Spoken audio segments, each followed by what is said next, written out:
visión, otra mirada. Esta crisis ha sido... La vida política de Evo Morales es un tema que ocupa a los Estados Unidos. Desde adentro, con Andrea Bernal. Hola, ¿qué tal? Soy Andrea Bernal. Bienvenidos a Desde Adentro. Hemos llegado hasta Quito, Ecuador, la capital de los ecuatorianos, para encontrarnos con el alcalde de esta ciudad, con Pavel Muñoz, que tiene retos en seguridad, en movilidad y aprovechando que esta ciudad está estrenando metro. Los invito a esta conversación. Buenos días, alcalde. Andrea, bienvenida. Gracias por recibirnos aquí en su ciudad. Bienvenida a la ciudad más linda del mundo. Eso dicen y sé. Viví mucho tiempo acá, así que es de mis favoritas. Efectivamente. Han pasado momentos duros, alcalde. Son días duros para usted, semanas, podríamos decir hasta meses para el Ecuador, para su ciudad. ¿Cómo está Quito? En realidad años, Andrea, en realidad años. Yo creo que Quito ha vivido, y el Ecuador ha vivido 3 pandemias, y estas pandemias, desde mi juicio, son el COVID, luego el gobierno de Moreno y luego el gobierno de Lasso. ¿Por qué? Porque se gesta lo que sucede hoy. Este dogma de la austeridad, este dogma del debilitamiento del Estado, me parece que nos lleva a este punto. Y la ciudad capital no está exenta de eso, ¿no? Tomada, digamos, del país por grupos de delincuencia organizada, el incremento del narcotráfico. Usted conoce que el Ecuador se conocía como una isla de paz que dejó de ser. Y esto es absolutamente doloroso. En cifras, en temas de seguridad, ¿cómo está la ciudad? ¿Cómo le ha tocado llevar ese toro? A ver, demos 2 panorámicas. La previa a esta coyuntura nos develaba lo siguiente. Quito es una ciudad que no tiene tanta afectación como el resto del país en los 8 delitos más comunes. Estoy hablando de robo a personas, estoy hablando de robo a autos, robo a viviendas, autopartes. Estos habían disminuido en la capital de la República. Pero, Andrea, conocimos lo que nunca antes habíamos conocido.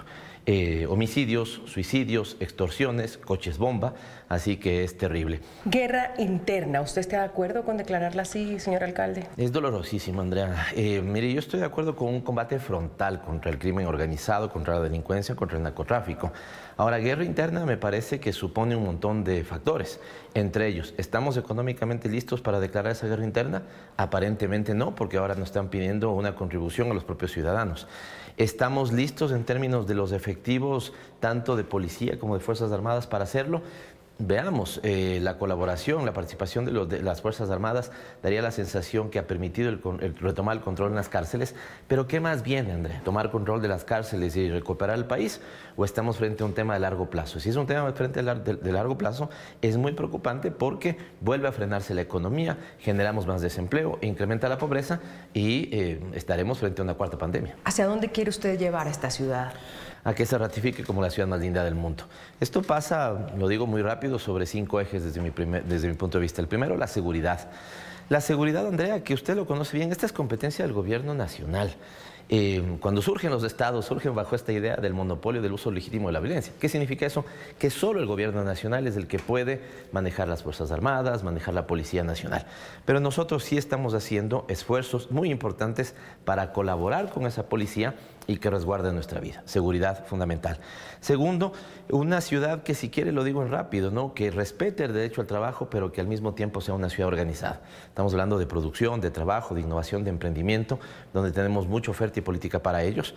Hemos generado un paquete de inversiones de $6.000 millones en total. Los primeros 2.000 están de alguna u otra manera moviéndose. Tercero, necesitamos proteger socialmente a nuestra población, ¿no? Cuarto, movilidad sostenible, y el metro, que en este momento es el sistema más moderno de América Latina, va a ser el pretexto para transformar el sistema. Y finalmente, un Quito alegre, entretenido, deportivo, cultural, ambientalmente responsable. Eso es lo que sueño para Quito. Usted habla del metro, envidia de muchos, le voy a decir, es envidia de muchas capitales. Yo vengo de la de Bogotá y todavía están ahí tratando de que se vea la primera línea incluso. ¿Cómo se logra eso? Porque usted ya llega igual al final, pero hay otros que han trabajado para eso y usted llegó también. Importante, ¿cómo se logró gestionar? Relativamente al final. Le voy a contar algo. Y al principio, por lo que le toca. Al principio, sí, pero porque le cuento una anécdota, digamos, una experiencia. Yo fui secretario de Planificación en la época del alcalde Augusto Barrera. Y en esa época me tocó a mí, digamos, validar, dar el enfoque en términos de planificación del Metro de Quito. La construcción del Metro de Quito inicia ahí. Estamos hablando de más de 10 años atrás. Y el destino me da esta gratísima sorpresa, bendición incluso diría, de ahora como alcalde poner operativo y en funcionamiento el Metro de Quito.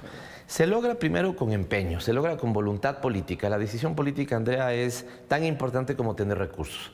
Puedo tener recursos, pero si no tengo voluntad política no avanzo. O al revés, tengo voluntad política y si no tengo recursos no avanzo. Ya a mí me tocó sobre todo poner la voluntad política. El metro intenta hacer un primer funcionamiento en marzo del año 2023, pero fracasa porque no tenía todos los habilitantes para poder operar. 3 días antes de que yo llegue a la alcaldía, Andrea, cierran las operaciones del Metro de Quito. Y por lo tanto, la primera reunión que yo tengo como alcalde ya posesionado es con las partes involucradas en el Metro de Quito. Primera gran novedad, me dicen, primera vez que nos reunimos con un alcalde. Casi me caigo para atrás. Porque al ser contratos distintos, tenían que engranar unos con otros. Entonces eso suponía un importante liderazgo de mi parte como alcalde, digo, lo que corresponde, no hablo de la persona, hablo de la función.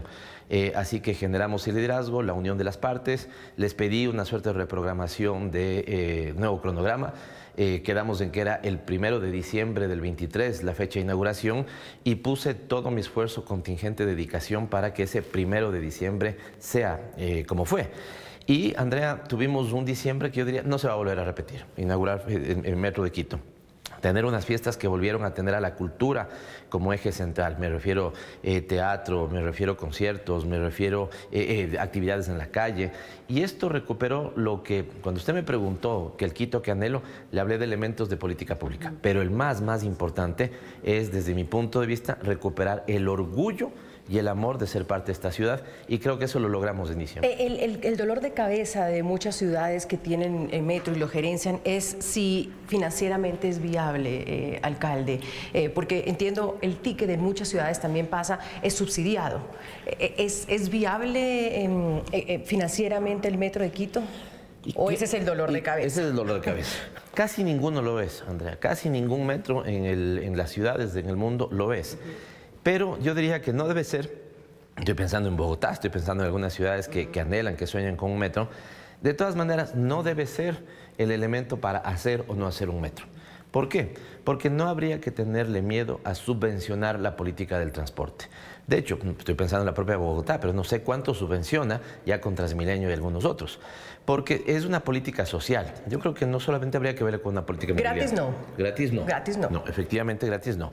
Pero además porque debe haber un sentido de corresponsabilidad, ¿no? Entonces sí, yo no creo que deba ser gratis. Algunas ciudades están avanzando a poner esta discusión. Es que he escuchado, en Bogotá se habló una vez del Transmilenio gratis, por ejemplo. Aquí un alcalde que había también señaló eso, ¿no? Digo, tampoco son preguntas a las que haya que tenerles pavor, pero evidentemente creo que no estamos preparados para ese punto. ¿Está moviendo la cantidad de personas también que se necesitan, señor alcalde? Más que lo que habíamos estimado, nosotros necesitamos 400,000 viajes diarios para que tenga punto de equilibrio económico. Pensamos que íbamos a estar en los 100,000, alrededor de los 100,000 al inicio, pero estamos en realidad cerca de los 140, 150. Entonces, las expectativas son mayores. Evidentemente, tenemos un déficit operacional que hay que subvencionarlo, pero insisto sobre este tema. Y lo quiero decir muy rápido. El gerente de una empresa, respecto a la persona que hace la limpieza de esa empresa, que seguramente será mujer. Así son lastimosamente las sociedades machistas, ¿no? El gerente gana 8 veces más que la señora que hace la limpieza, pero gasta, ¿no es cierto?, 3 veces menos que lo que para ir a su sitio de trabajo. Entonces, si el metro es lo que permite llegar desde los sitios alejados rápidamente, con comodidad y con dignidad, ¿no es cierto? Y ahí estamos haciendo una subvención a esa persona que gana 8 veces menos respecto que su jefe, también se convierte en una política de mayor integración. Usted conoce Quito, un largo chorizo urbano, tiene 33 parroquias rurales, también eso hay que verlo. Hay una línea, ¿no?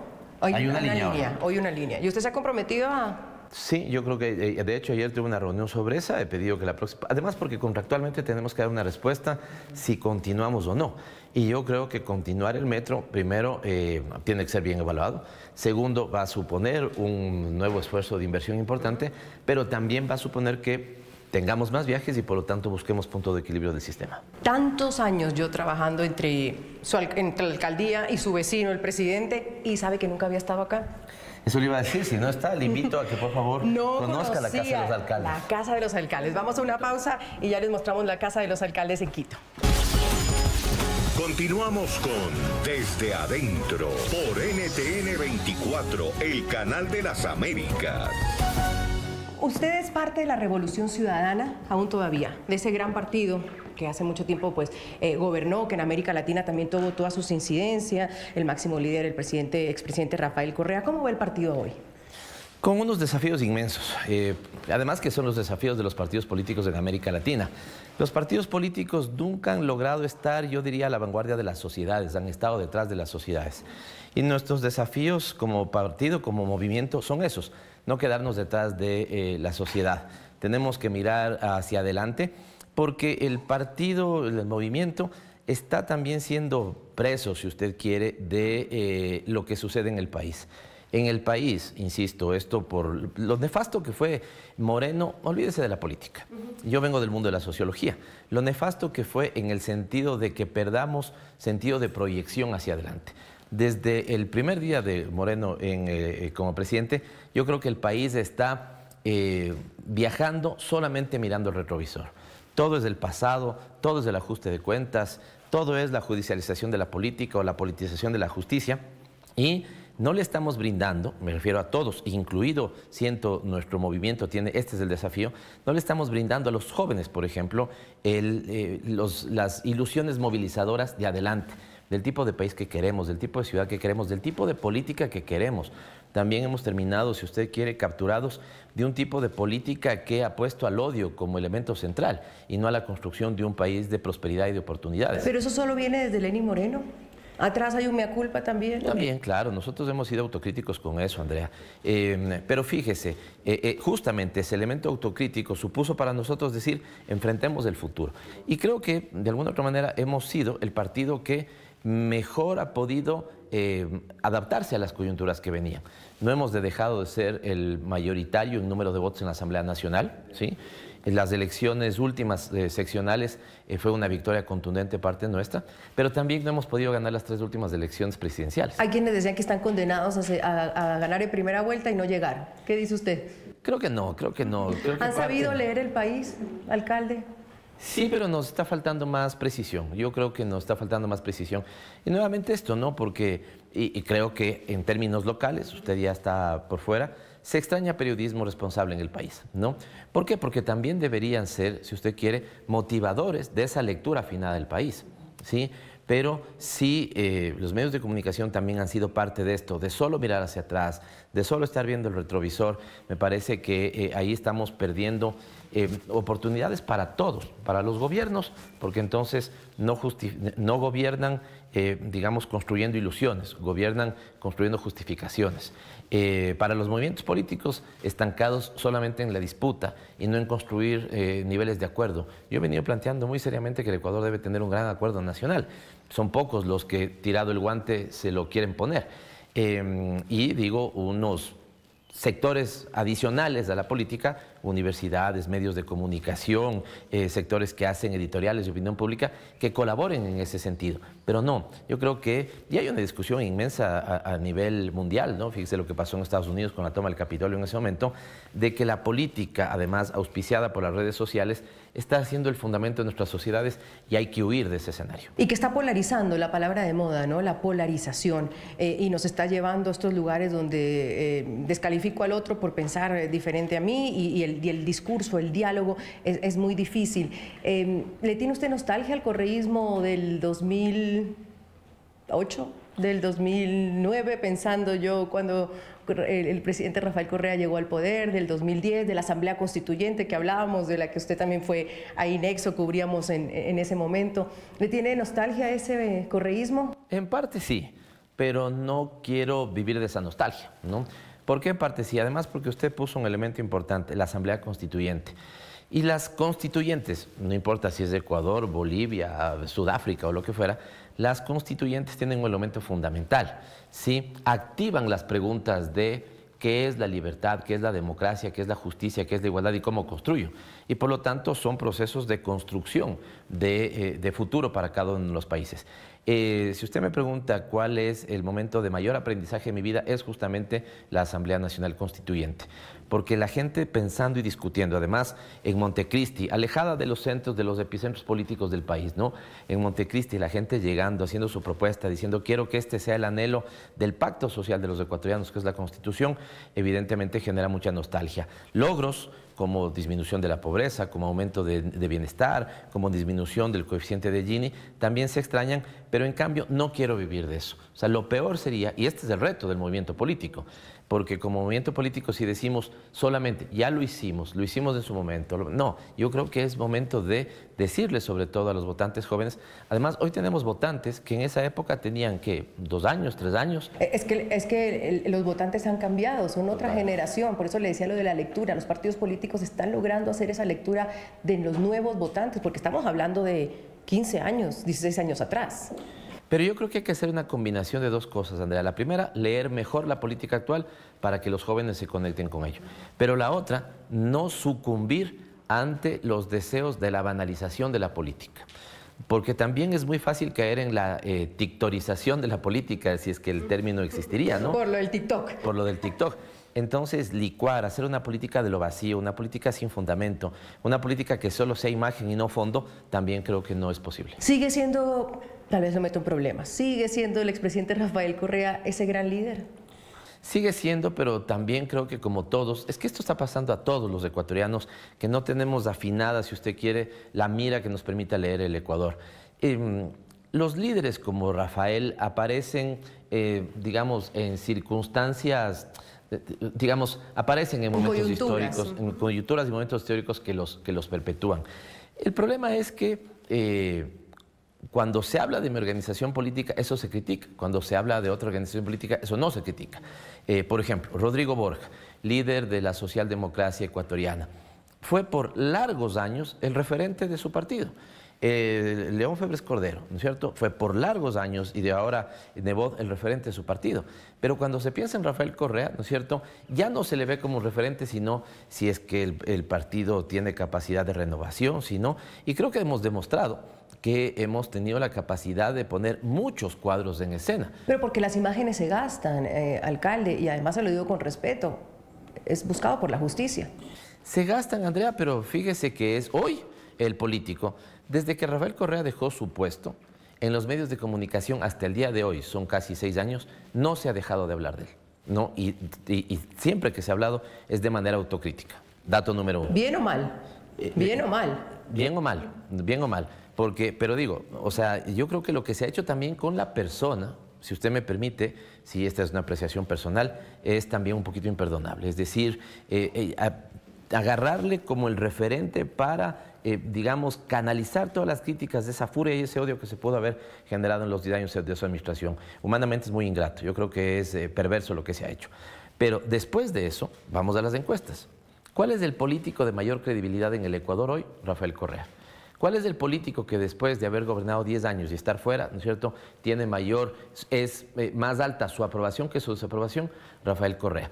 Entonces, esto también es una pregunta que yo creo que los opositores o algunos medios de comunicación tampoco han sabido leer, ¿sí? Porque por más que hayan dicho lo que he dicho, hayan desatado una persecución política brutal, sigue estando instalado Correa en el corazón de muchos ecuatorianos y ecuatorianas. Pero creo que en este momento el que más tiene aceptación es su vecino.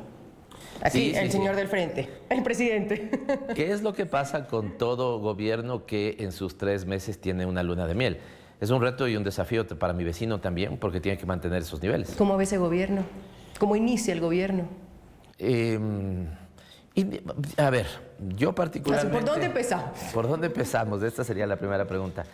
Digamos, ¿por qué empezaríamos mal? Empezaríamos mal si el presidente Noboa hace lo que hizo el expresidente Lasso.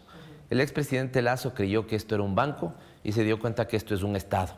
Y administrar un banco no es lo mismo que administrar un Estado y fracasó. Si el presidente Noboa cree que esto es una empresa privada, va a fracasar. Primer elemento. Segundo elemento. El presidente Lasso botó al tacho de la basura algo que yo personalmente le dije, una posibilidad de acuerdo nacional. Si el presidente Noboa bota a la basura una posibilidad de acuerdo nacional, también creo que tendrá graves problemas. Y finalmente, esto está pasando en varios países, Andrea. Si el presidente Noboa termina siendo rehén de los dogmas políticos de la derecha, también va a fracasar.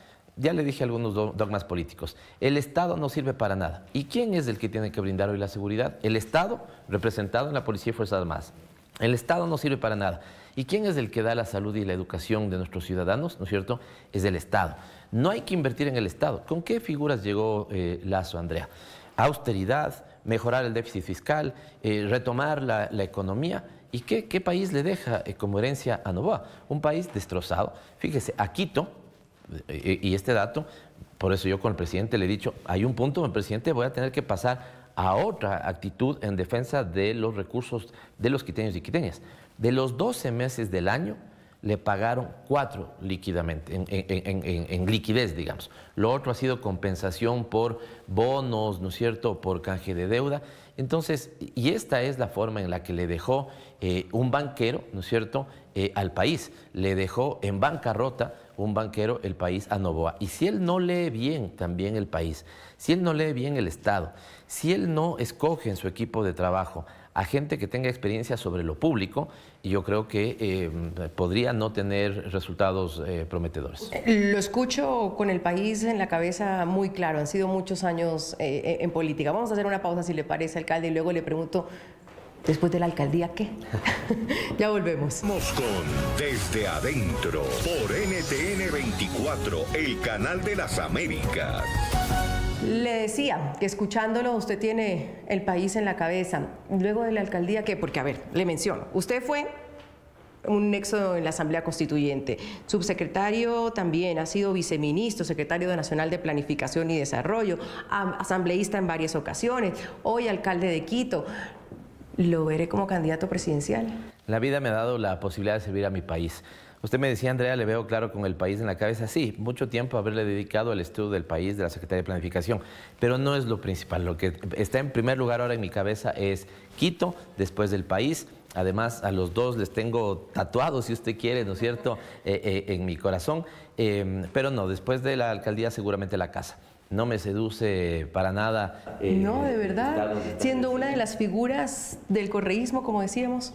Yo me podría jubilar tranquilamente en actividad política, me refiero, habiendo logrado uno de los mayores anhelos de mi vida, que es estar al frente de mi ciudad. Y sinceramente no tengo apetencia sobre la presidencia. O sea, usted sí quería ser alcalde de Quito. Digamos que a veces siempre hay este juego de no y sí, ¿no? Pero si algún anhelo yo hubiera tenido en política es llegar a la alcaldía, y es lo que hago ahora, servirle a quiteños y quiteñas. Si usted me pregunta después de estos 4 años, mi primera opción es retirarme, abrazar y disfrutar espacio con mis hijos.